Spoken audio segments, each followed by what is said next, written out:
কারণ এই যে আমার ছাদে পানি ভরে গেছে 2 টম্বর।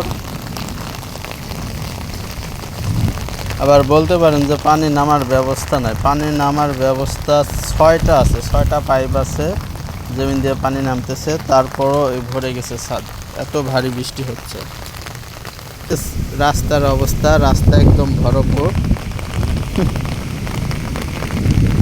বুঝতে পারছি কি অবস্থা, ভারী বৃষ্টির কারণে রাস্তা সব হাঁটু সমান পানি হয়ে গেছে।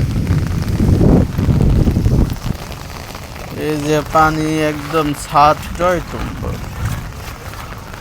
আর এদিকে আমার এই যে মুরগি, কবুতর, ঘুঘু বসে আছে।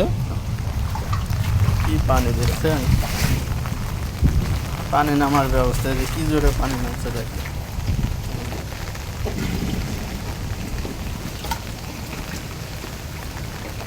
অপর পাশের রাস্তারও অবস্থা একই।